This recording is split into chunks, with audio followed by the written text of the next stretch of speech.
界伙伴們，大家晚上好。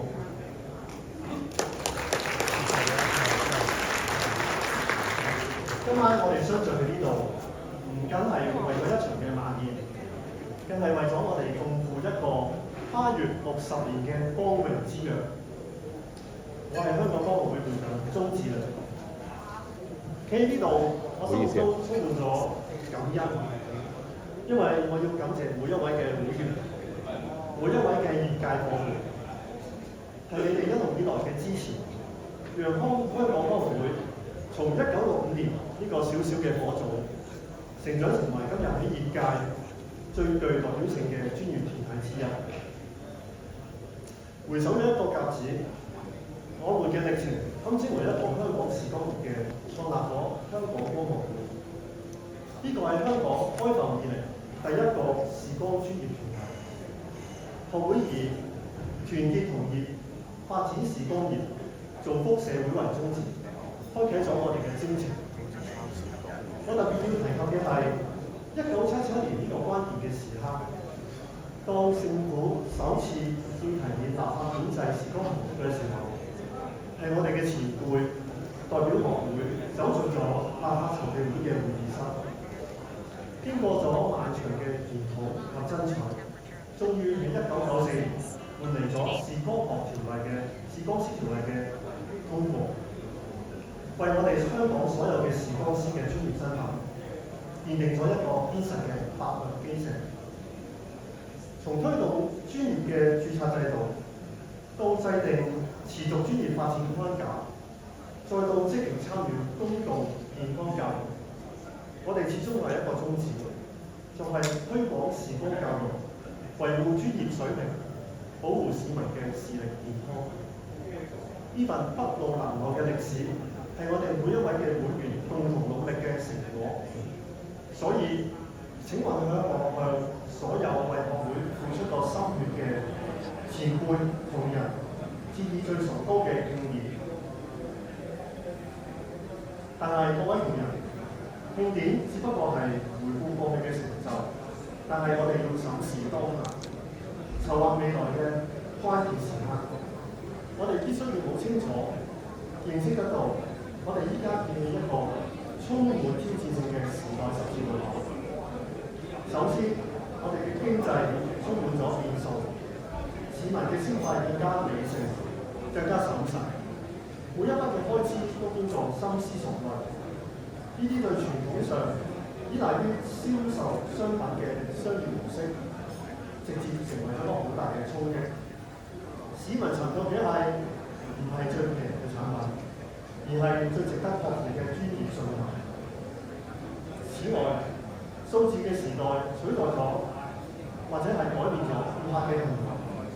顧客入到我哋嘅視光店或者我哋嘅視光中心，佢哋之前其實已經上咗網，考察咗好多嘅信息，做咗唔同嘅比較，做咗唔同嘅口碑嘅比較。佢哋嘅抉擇唔係單單依賴於廣告，而係基於我哋嘅信任嘅專業意義同埋卓越嘅體驗。而更重要嘅係，顧客嘅期望達到一個空前嘅高度，比淘寶、京東等等嘅一啲平台培養之下嘅消費者，期望獲得無縫、便捷、透明同埋個性化嘅服務。佢哋希望我哋嘅語音驗眼好似線上購物一樣咁簡單，能夠好容易我哋獲得一個諮詢服務，自己嘅眼睛健康管理嘅資訊能夠喺系統能夠儲存，兼且隨時可以翻譯。如果我哋唔作出呢啲嘅改變，我哋仍然停留喺一個光學商品銷售者嘅模式當中，我哋必定被時代嘅洪流所邊緣化。所以我哋必須要作出一啲嘅改變，我哋必須引領呢一場嘅轉型。行業嘅未來在於我哋嘅從商品銷售者徹底轉型成為我哋嘅終身眼睛健康合作夥伴。要求呢個改變係我哋需要做3個改變。第一就係我哋嘅價值嘅重塑。我哋嘅核心唔係單單係鏡框、鏡片、隱形眼鏡咁簡單，而係我哋嘅專業眼睛健康諮詢，我哋嘅兒童近視管理、中年近及青年嘅一個視覺健康位，老年嘅眼睛健康位等等。我哋提供嘅係一個專業嘅方案，信任、安心，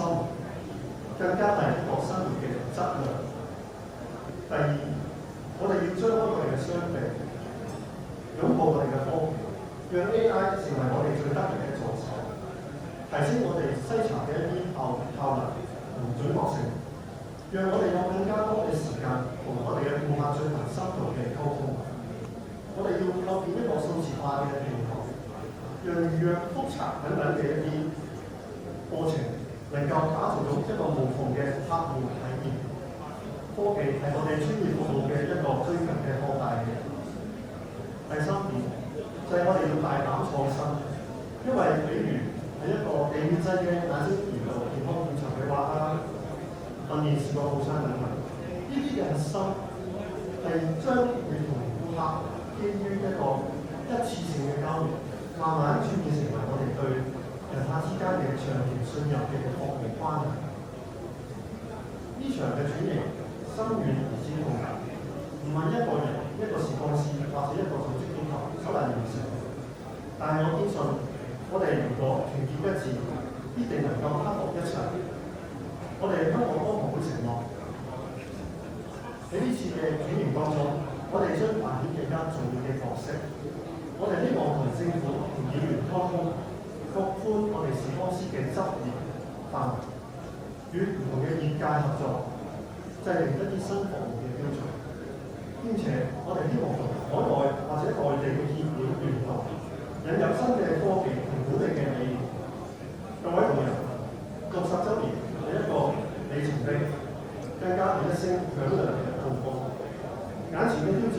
正係我哋要破繭成蝶，邁向更高層次嘅一個契機。讓我們繼承前輩們嘅專業精神、開拓嘅勇氣，以共識取代偏見，以協作取代孤立。讓我們嘅力量攜手共進，共創一個以服務為中心、為以市民健康為核心嘅更加多元嘅新紀元。依家我哋請大家同我哋一齊舉起酒杯，讓過去60年嘅光輝歲月，在座每一位嘅同行與支持，為香港嘅視光業界有璀璨嘅未來。乾杯！多謝各位。